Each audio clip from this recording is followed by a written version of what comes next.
asalaamu calaykum daawadayaal kusoo dhowaada barnaamijkeennii gorfaynta ciyaaraha qodobada barnaamijkeenna aad ku daawan doontaan waxaa ka mid ah faransa football oo si rasmiya u shaaciyay liiska musharaxiinta Ballon d'Or-ka Barcelona oo magacowday kabtan ku meel gaara xilli ciyaareedka Newcastle oo go'aan culus ka soo saartay Isaac Arsenal oo Rodrigo kusoo qaadanayso qorshe aan la filayn Luis Figo oo qirtay qaladkii ugu weynaa noloshiisa United oo ku garaacday Liverpool iyo Arsenal saxiixa ciyaaryahan Baleba khilaaf ka dhex qarxay Fermin Lopez iyo Gavi Barcelona oo go'aan ka soo saartay diiwaangelinta ciyaartoyda Faransa Football oo sidoo kale soo saaray liiska musharaxiinta daayarada Anthony oo Manchester United ka codsaday in laga iibiyo kooxdani Liverpool oo xidig lama filaan la soo saxiixanaysa haddii ay weyso Alexander Isaac aynu ku bilownay abaalmarinta Ballon d'Or-ka oo la guddoonsiiyo ciyaaryahanka ugu wanaagsan xilli ciyaareedka la soo dhaafay ayaa sanadkan waxa ku jira magacyo badan oo caan ah oo kala socda kooxaha ugu waaweyn ee Yurub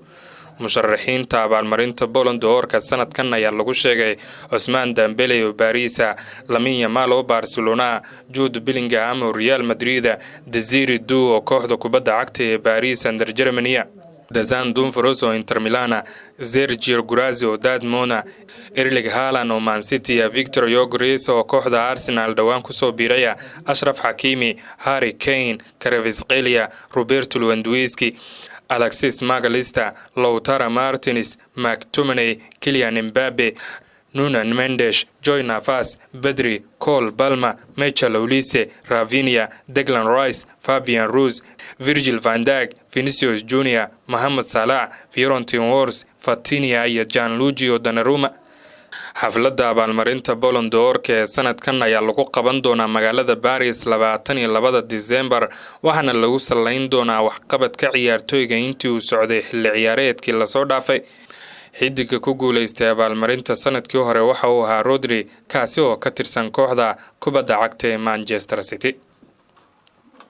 Barcelona ayaa ku dhawaaqday in si ku meel gaar ah looga qaaday xilkii kabtanimo goolhayaha Jarmalka Marc-Andre ter Stegen iyagoo Ronald Araujo ahaa kabtan ku-xigeenka uu si ku meel gaar ah u sii wadan doono hogaaminta kooxda. Go'aankan ayaa lagu shaaciyay bayaan rasmi ah oo ka soo baxay kooxda waxaana la sheegay in lagu gaaray heshiiska ay wada gaareen maamulka sportska ee Barcelona tababaraha kooxda Hansi Flick kadib markii uu sii xoogaystay khilaafkii ku saabsanaa diidmada Marc-Andre ter Stegen saxiixa caafimaadkiisa. Ter Stegen ayaa ka soo muuqday muuqaal 90 daqiiqo ah koorta Espanyol Joel Campbell ka hor inta uu isaga cararin goobta waxaana lagu eedeeyay inuu caqabad ku noqday qorshaha kooxda ee diiwaangelinta ciyaartoyda cusub Juan Garcia iyo Chesney. khilaafka ayaa ka dhashay kadib markii Marc-Andre ter Stegen uu diiday ogolaanshiyaha warbixinta caafimaad ee sheegaysa in garoomada uu ka maqnaanayo muddo 4 bilood taasi oo kooxda ka caawin lahayd in la fasaxo 80% mushaaraadkiisa si loo waafajiyo sharciga dhaawacyada muddada dheer ee La Liga. goolhayaha ayaa ku adkaystay in muddo 3 bilood kaliya ay ku filan tahay ku soo laabashadiisa kadib qalliinkii dhabarka ahaa ee uu galay 29 Julaayo. sida ay sheegeen wararka gudaha kooxda ayaa tallaabadan qaaday si ay u dejiso jadwalka gudaha ee kooxda ka hor kulanka Juan Gambar Torovi ee la ciyaarayaan kooxda Como 10 Agoosto iyo furitaanka La Ligaha ee Mallorca 16 Agoosto. kooxda Barcelona kama aysan hadlin muddada uu kabtanimada ka maqnaan doono ama faahfaahinta dacwadda balse tallaabadan waxaa loo arkaa mid ay maamulka iyo tababaraha Hansi Flick kaga jawaabayaan xiisadda sii korodhay. sheekada Alexander Isaac ayaa weli socota waxaana warar cusub ay sheegayaan in weeraryahanka reer Sweden lagu amray inuu si gooni ah u tababarto sida uu shaaciyay Gremio Bella. inkastoo tallaabadan ay u muuqato mid anshaxeed ama kala guur ah ila ku dhow Isaac ayaa sheegaya inuusan ka walwalsanayn xaaladda wuxuuna rumaysan yahay in waqtigiisa Newcastle uu dhammaaday isla markaana uu maskax ahaan isugu diyaarinayo tallaabada xigta ee xirfadiisa. dhanka kale Newcastle ayaa si firfircoon uga shaqaynaysa beddelkiisa kadib markii ay ku guuldareysteen inay la soo saxiixdaan Benjamin Sesko oo ahaa bartilmaameedka ugu weyn. kadib fashilkaasi kooxda ayaa hadda sahminaysa fursado kale ee suuqa kala iibsiga.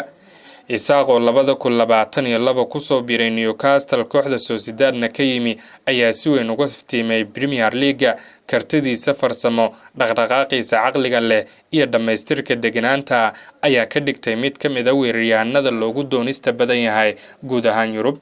kooxda Arsenal ayaa si dhow ula socota xaaladda Rodrigo ee Real Madrid iyagoo rajeynaya in kooxda reer Spain ay ogolaan doonto in garabka Brazil uu amaah ugu wareega kooxda Emirates Stadium xagaaga sida uu qoray wargeyska The Times. inkastoo fursado xadidan uu ka helay xilli ciyaareedkii hore, Rodrigo ayaa weli diyaar u ah inuu u dagaalamo booskiisa Santiago Bernabeu. si kastaba Madrid waxay diyaar u tahay inay si toos ah u iibiso haddii lagu helo dalab u dhaxeeya 80 milyan ilaa 100 milyan. tani kama dhigna in Arsenal ay ka quusatay saxiixa. Gunners ayaa suuqa si firfircoon uga shaqaynaysa kadib saxiixyo waaweyn oo ay sameeyeen sida Victor Gyokeres, Martin Zubimendi. waxay doonayaan garab bidix oo firfircoon, waxayna Rodrigo u arkaan bartilmaameed heer sare ah. xiisadda ciyaaryahanka ayaa sare u kacday iyadoo kooxo ay ka mid yihiin Liverpool, Chelsea iyo Tottenham lagu daray Paris Saint-Germain ay sidoo kale si dhow ula socdaan mustaqbalka ciyaaryahanka. majalada caanka ee France Football ayaa ku dhawaaqday liiska musharaxiinta abaalmarinta Koba Trophy sanada 2025 oo la siiyo xidiga da'da yar ee ugu fiican xilli ciyaareedkii hore. liiska ayaa waxaa hogaaminaya ciyaartoy dhalinyaro ah oo soo jiitay kooxaha ugu waaweyn qaaradda Yurub, waxaana ka mid ah Paul Kubarsi, Ayuba Bodi, Desiree Dou, Stefano Dean Hudson, Miles Lewis Kelly, Rodrigo Mora, Joy Navas, Lamine Yamal iyo Kenan Yildiz. si kastaba Lamine Yamal looma ogolaan doono inuu mar kale ku guuleysto abaalmarinta maadaama uu horey ugu guuleystay sanadkii lasoo dhaafay. Koba Trophy waxaa la bixiyaa sanad kasta inta lagu guda jiro xafladda Ballon d'Or-ka, waxaana sanadkan lagu qaban doonaa magaalada Paris 22 Sebtembar. waxaa la qiimeyn doonaa waxqabadka ciyaartoyda kaliya intii ay socotay xilli ciyaareedkii lasoo dhaafay. ciyaartoydii hore ugu guuleysatay abaalmarinta waxaa ka mid ah Lamine Yamal, Jude Bellingham, Gavi iyo Pedri. Luis Figo ayaa shaaca ka qaaday inuu rumaysan yahay in Francisco Totti uu mudnaa abaalmarinta Ballon d'Or-ka sanadii 2000 isagoo meesha ka saaray magaca Zinedine Zidane. Figo oo xilligaasi ka tirsanaa Real Madrid kadib markii uu si muran badan uga soo wareegay Barcelona ayaa abaalmarinta ku guuleystay sanadii 2000 kadib xilli ciyaareed cajiib ah. 14 gool uu dhaliyay, 25 uu caawiyay dhammaan tartamada. Zidane ayaa galay kaalinta labaad ee codbixinta Ballon d'Or-ka, waxaana sidoo kale liiska ugu sarreeyay André Shevchenko, Thierry Henry iyo Alexandre Pato, kuwaasi oo qayb ka noqday. laakiin Figo ayaa si cad ugu faraxsanaa guushaasi, isagoo sanadab kadib qiray in dareemayo in Totti uu si dhaba u mudnaa abaalmarinta. sanadii 2016 isagoo u dabaaldegaya dhalashada Totti ayuu yiri, waan ka xumahay inaan isaga ka dulqaaday Ballon d'Or-ka. sanadii 2000 asaga ayaa mudnaa. Francisco Totti oo dhammaan xirfadiisa ku qaatay Roma ayaa dhaliyay 307 gool, waxa uuna bixiyay 205 gool, 785 kulan oo u saftay kooxdaasi. wuxuu la qaaday Serie-da Talyaaniga xilli ciyaareedkii 2000 iyo 2001 iyo Coppa d'Italia oo 2 jeer. inkastoo kaalinta 14aad uu ka soo galay codbixinta sanadkaasi, haddana Totti ayaa hadalkii Figo kadib sheegay inuusan ka xumayn abaalmarintaasi, wuxuuna yiri, uma baahni Ballon d'Or-ka, waxaan kula guuleystay Roma wax walba 25 sano gudahood, taasi ayaa guushayda. Totti ayaa weli loo aqoonsan yahay mid ka mid ah xidigaha ugu waaweyn kubadda cagta, iyadoo xidiga waaweyn sida Thierry Henry, Diego Armando Maradona ay si weyn u amaaneen. Maradona ayaa sanadii 2017 ku tilmaamay Totti inuu yahay ciyaaryahankii ugu fiicnaa abid uu markaasi arko.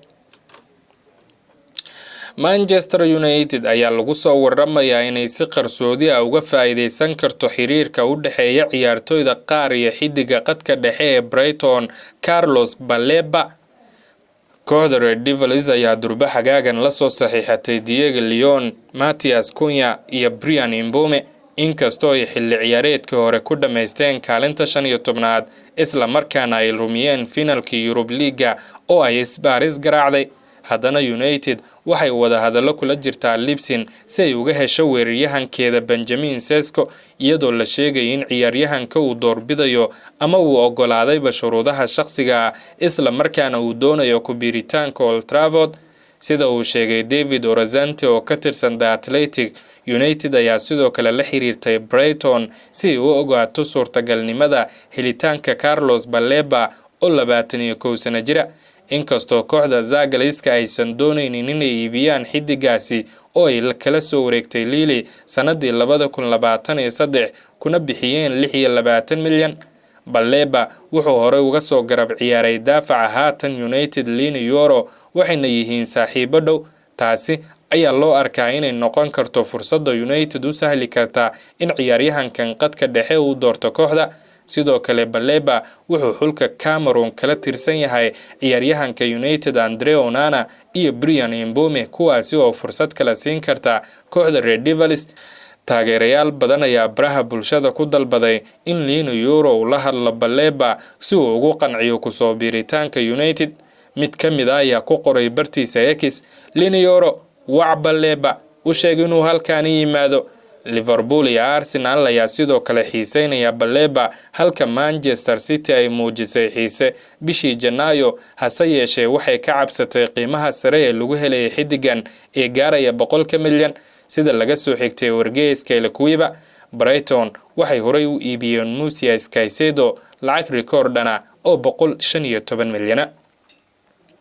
Fariin dadban oo 6 Agoosto uu daabacay bartiisa Instagram-ka xidiga Barcelona Fermin Lopez ayaa dhalisay tuhun la xiriira inuu khilaaf kala dhaxeeyo saaxiibkiisa Gavi kadib warar sheegaya inuu muran badan ka dhex qarxay labadooda iyo lamaanayaashooda.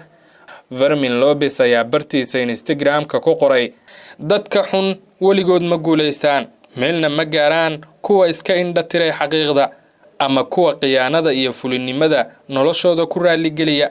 Waa arin waqtiga uu kala sheegi doono, maalin walba ayay guul daraystaan sababtoo ah waxay leeyihiin wajiyo badan, waxayna marka ay dhabta timaado dunida tusaan wajigooda dhabta. Qaar ka mid ah ayaa markii hore u maleynayay in fariintani ay ku wajahan tahay goolhayaha kooxda Marc-Andre ter Stegen.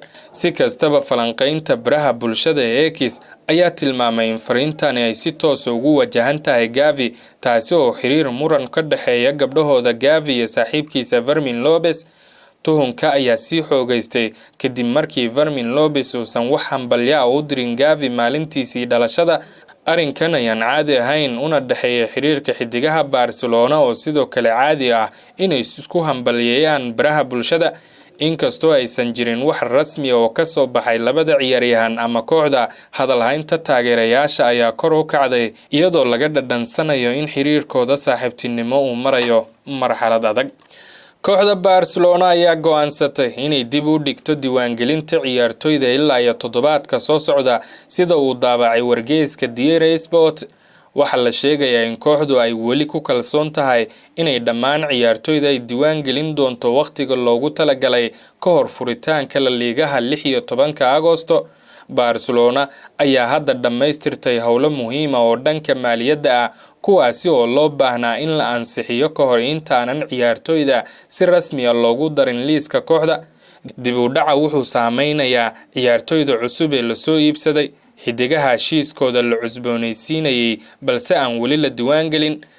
Si kastaba ahaatee, Barcelona waxay muujisay kalsooni buuxda oo ah inaysan dhibaato weyn ka imaan doonin arrintan, inkastoo La Ligaha si dhow u baari doono dukumeentiyada la gudbinayo si looga hortago wax kasta oo jabinaya xeerka mushaaraadka. Waxaa la sugayaa in maalmaha soo socda ay muhiim u noqdaan kooxda si ay uga fogaadaan dib u dhac sababi kara in ciyaartooy muhiim ah aysan ka qaybgelin kulamada furitaanka horyaalka La Ligaha. Warbaahinta Spain ee Cadena Zero ayaa shaaca ka qaaday in garabka reer Brazil ee Antony isku dayay inuu ku qanciyo maamulka Manchester United inay aqbalaan dalab amaah oo uga yimid kooxda Betis inta lagu guda jiro suuqa kala iibsiga xagaaga. Sida uu sheegay warbixinta, Antony ayaa muujiyay diyaar u ahaanshiyaha inuu ku biiro koox kale, balse wuxuu ku xirtay shardi ah in kooxdu ay ka qayb gasho Champions League, taasi oo si weyn saameyn ugu noqon karta go'aankiisa maalmaha soo socda. Laacibka 24 sano jirka ayaa kulan cajiiba soo bandhigay markii uu qaybtii labaad xilli ciyaareedka qaab amaah ugu biiray kooxda Betis. dhanka kale Manchester United ayaa doorbidaysa in laacibka lagu iibiyo si rasmi ah iyagoo lagu qiimeeyay 50 milyan hadiiba ay amaah ku dirayaan. mustaqbalka Anthony ayaa haatan mugdi ku jira iyadoo go'aanka ugu dambeeya uu ku xirnaan doono dalabyada rasmiga ee laga soo gudbiyo ciyaartoyda iyo kooxaha daneynaya. kooxda Liverpool ayaan weli si toos ah uga dhamaanin suuqa kala iibsiga iyagoo wararka uu sheegayaan in bartilmaameedsanayaan Barcola haddii ay ku fashilmaan keenista Alexander Isak kaasoo Newcastle diiday dalabkii 120 milyan. sida uu qoray wargeyska El Equiba, Liver ayaa hadda si gaar ah indhaha ula raacaysa Bradley Barcola oo ka tirsan Paris Saint-Germain. Barcola oo 22 sano jir ah kana soo jeeda Villeurbanne ayaa hoos u dhacay kaalintiisa weerarka ee kooxda Paris Saint-Germain isagoo hadda dooqa labaad u noqday Dembele, Kvaratskhelia iyo Desire Du. inkastoo ay Paris qorsheynaysay inay kordhiso heshiiska, Liver ayaa dareen weyn u qaaday Barcola tan iyo markii uu joogay kooxda Lyon. si kastaba Paris Saint-Germain ayaa Barcola ka soo iibsatay kooxda Lyon 2 sano ka hor, waxayna si toos ah u cadeeyeen inay diyaar u tahay inay maqasho dalabyada ka sareeya 100 milyan haddii ay tahay inay laacibka u dirayaan koox ka ciyaaraysa Champions League. Liverpool ayaa doonaysa inay xoog ka saarto weerarka xilli mustaqbalka Alexander Isak uu furan yahay, balse aan weli la hubin in ciyaaryahanka uu ka tagayo.